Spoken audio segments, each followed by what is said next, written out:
Esperemos que la situación se tranquilice en Arequipa, pero no parece que vaya a ocurrir eso dentro de poco. Congresista Richard Arce, de Nuevo Perú, le damos la bienvenida. Gracias por estar con nosotros. Usted siempre ha mantenido, usted ha estado muy cerca, por supuesto, de la situación de las Bambas, siempre me consta, ha sido una voz que va buscando, de alguna manera, el entendimiento. Nadie podría decir que usted como tal es antiminero, ¿no? Per se, como algunos otros quizás integrantes de las bancadas de izquierda, se podría argumentar. Pero acá la situación, ¿usted cree que ya se salió de las manos? ¿Ya fue, tía María? De todo, buenas noches, Enrique. Buenas noches. Te agradezco la precisión que acabas de hacer porque hemos estado en un escenario de pura generalización.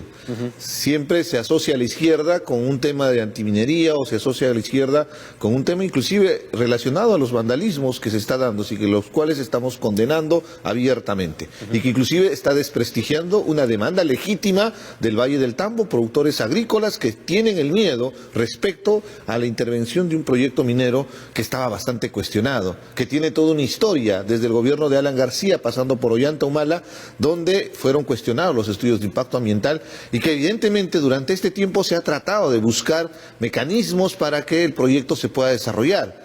Pero lo que hizo el gobierno de tomar una decisión de entregar licencia de construcción ante esa oposición tiene el colofón lo que estamos viendo el día de hoy. No solamente es el Valle del Tambo, no solamente es la provincia de Islay, sino ya es Arequipa ciudad, en su semana jubilar, es el 15 de agosto, el aniversario de Arequipa, está paralizada. Y todo el impacto que esto genera. Definitivamente... Ahora, pero el impacto económico es tremendo, ¿ah? Es tremendo el impacto económico y es una pena, es lamentable realmente, o sea, porque tienes otro proyecto como Cerro Verde en Arequipa que está cerca de la ciudad y convive hace muchos años con la ciudad y bueno, acá lo que va a perder Arequipa con esta situación es notable. Nos lo acaba de decir el señor del tema de turismo, el señor Valderrama, pero el tema va mucho más allá y uno teme que ojalá pues el síndrome de Cajamarca no vaya a extenderse por Arequipa. Esperemos, en principio, que se busque alguna alternativa de solución. Y esto depende directamente del gobierno, con objetividad. Porque fue el gobierno el que otorgó la licencia de construcción. Hay muchas voces que mencionan que tenía que darse la licencia de construcción. Para nosotros, esto fue una imposición de la Sociedad Nacional de Minería y Petróleo y de la CONFIEP. Que ahora dice que deja mucho que desear, dice Pablo de la Flor, de la sociedad... del papel del gobierno. Discúlpame la analogía, empujaron a la piscina sin agua a Vizcarra y el día de hoy ellos están sacando cuerpo de una responsabilidad directa, porque ha sido evidente lo que manifestaban respecto al proyecto Tía María. La empresa Sauder, que tiene una serie de cuestionamientos por históricos, ambientales, de más de 30 años, que inclusive tiene sanciones de la OEFA, tiene inclusive otros proyectos más importantes que el propio de Tía María. Y te doy uno, en Apurímac está el proyecto Los Chancas, que está en Tapairihue, en el distrito en la provincia de Aymaraes. Y, por ejemplo, es un proyecto que también tiene sus observaciones, tiene sus cuestionamientos, abusos de la empresa minera, pero que de repente hubieran dado mayor énfasis para que se pueda desarrollar esos proyectos, porque sabíamos que Tía María había tenido el cuestionamiento, inclusive del propio Ollanta Humala, que se llenaba la boca diciendo agua sí, mina no, previo a la elección, y después hubo 60 días de paralización con muertos de por medio. Ahora, el argumento de la desalinización, que fue finalmente lo que se suponía que iba a permitir superar el primer debate con respecto al uso del agua que finalmente va a parar en el tambo a los agricultores, no caló. O sea, sencillamente se superó el argumento, no han querido ni siquiera discutirlo. Responsabilidad directa de la empresa Sauder y también de parte de los responsables de energía y minas, porque cuando se presentó el proyecto la población decía, no me tocan el agua de la cuenca del Tambo y menos de los acuíferos, porque es esa agua que va a garantizar la actividad principal que corresponde al Valle del Tambo, que es la agricultura. Y les decían, utilicen el agua del mar. ¿Qué respondió la empresa Sauder en su momento? Que eso era costoso. Desalinizar superaba los costos y no era rentable. Pero de ahí atracaron, pues.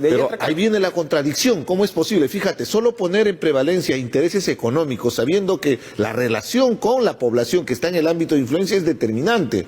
Tan importante como su inversión en tecnología es la posibilidad de que una población avale un proyecto minero. Con todos los antecedentes, desde un primer momento, es importante la transparencia en ese diálogo para ganar confianza. Lo que se ha perdido en Tía María es justamente la confianza. Y cuando el gobierno decreta la autorización de la construcción, encima tenemos este fin de semana otro decreto supremo donde se militariza es cierto, solamente el puerto de Matarani genera un mensaje negativo frente a la población. Y evidentemente también del otro lado hay que ser críticos. Hay sectores extremos que están pretendiendo generar vandalismo, porque en un escenario de caos también están buscando otro tipo de rédito. Señala que el señor Cáceres Yica en otros casos que tiene una serie de cuestionamientos que uno dice, wow, ¿no? Realmente incluso hasta acusaciones de violación han pasado por ahí, pero se dice que en otros casos no ha sido tan antiminero, además. Pero hay un llamado de atención al gobernador regional de Arequipa, y con el mejor sentido constructivo. Él representa a la región. Él no puede tener esas posiciones beligerantes de estar poniendo plazos al gobierno o estar confrontando, cuando se tiene que buscar diálogo. ¿Por qué? Porque es muy importante el mensaje. Se puede generar una conflictividad mayor si se exacerban las emociones que ya están caldeadas de por medio. Y evidentemente tanto el Ejecutivo no tiene que estar militarizando la zona, pero tampoco el gobernador regional puede manifestarse de esa manera, para buscar alguna tentativa de diálogo, más allá de la oposición abierta. Estamos hablando de un valle agrícola que produce 14.000 toneladas de arroz en la zona, que es de los más rentables y los más productivos de toda la región. Imagínate la posibilidad de un proyecto minero que va a ser gerenciado por una empresa con altos cuestionamientos sobre un pasado de pasivos ambientales. En ese escenario definitivamente hay desconfianza y no puedes estar imponiendo. En el Perú, Enrique, se ha hecho modificaciones de estudio de impacto ambiental con un informe, con una sola hoja de un informe técnico sustentatorio, favoreciendo los intereses de las empresas mineras. Que está bien que promovamos inversiones, pero respetemos la institucionalidad ambiental y sobre todo el tema de regulación para que haya esa confianza, porque lo que percibe la gente es el Estado apoya a la empresa minera, no está apoyando a la población. Vamos a ir a una pausa para regresar con el congresista Richard Arce y conversar sobre lo que está pasando en el Congreso. ¿Tiene o no futuro el proyecto de elecciones anticipadas propuesto por el presidente Martín Vizcarra? Algunos dicen que sí, otros dicen que no tanto. Ya volvemos.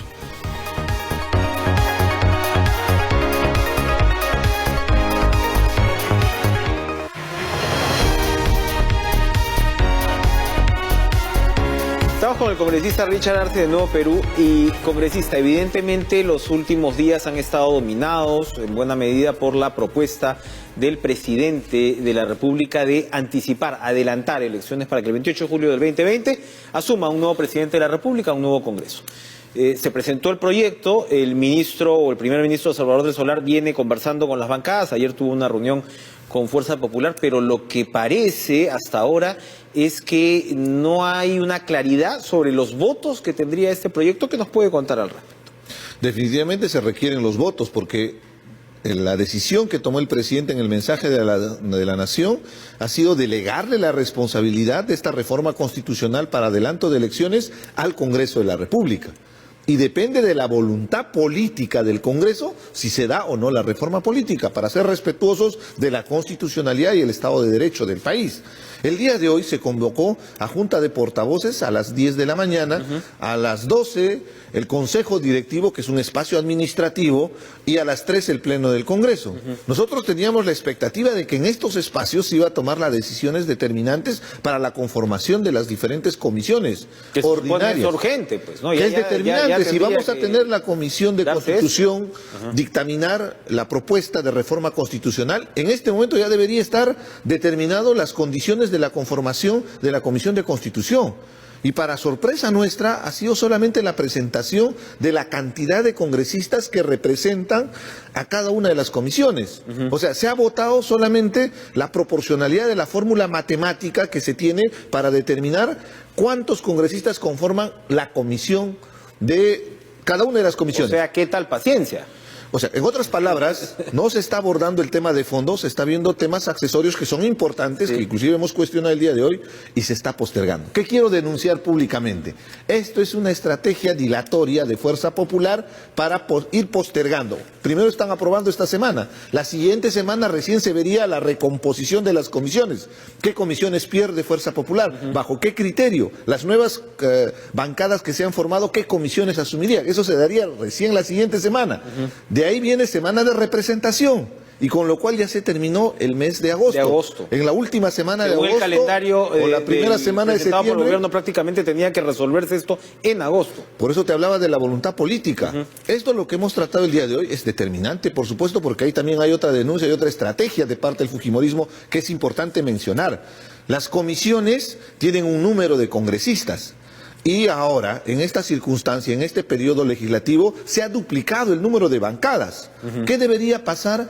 Por sentido lógico, que el número de representantes que tiene cada una de las comisiones debería aumentar. Si antes teníamos 6 bancadas y teníamos 18 congresistas en la Comisión de Constitución, si se ha duplicado y ahora son 12 bancadas, lo lógico es aumentar el número de congresistas. Acá lo único que se ha hecho es aumentar en un número de 1, y con lo cual ahora la Comisión de Constitución tiene 19. ¿Eso qué efecto tiene? El efecto directo que tiene es que prácticamente, nuevamente, Fuerza Popular va a tener el control. ¿Por qué? Porque tiene 8 congresistas de parte de Fuerza Popular, la mitad de 19 sería 10 para tener mayoría, con lo cual con las 2 bancadas satélites que siempre votan en sentido de ellos, tendrían la mayoría, y a la hora de discutir, por ejemplo, la reforma constitucional que se tiene que dictaminar en la Comisión de Constitución previo a la discusión del debate en el Pleno, determinante para cumplir el adelanto de las elecciones, nuevamente Fuerza Popular tiene la mayoría. O sea, es una bajada de llanta. Anoche el señor Tubino un poco más provocaba arroparlo por lo que nos decía del cambio de actitud de Fuerza Popular. Usted nos está diciendo que la situación o la realidad es muy distinta. Es lamentable, porque esto vuelve a descalificar al Congreso de la República. No va a haber la voluntad política de parte de Fuerza Popular, más allá de que lo han manifestado, pero también de algunas bancadas, como el APRA y otras bancadas. El APRA y Contigo dice que no se van a reunir ni siquiera con Del Solar. Fíjate a qué extremo, cuando más bien los resultados de las encuestas mencionan que la población está de acuerdo con un adelanto de elecciones. Nosotros tenemos ciertos cuestionamientos, sobre todo con qué reglas se van a dar estas siguientes elecciones. Si van a continuar las reglas del 2016, lo único que vamos a cambiar es nombres. Y en realidad va a ser una frustración para la población. Pero con objetividad, Enrique, en una circunstancia donde hay un cuestionamiento abierto, más aún con las denuncias que vienen con el tema del abayato y la utilización y la instrumentalización del Congreso para favorecer intereses particulares, es determinante que esto cambie por el bien del país.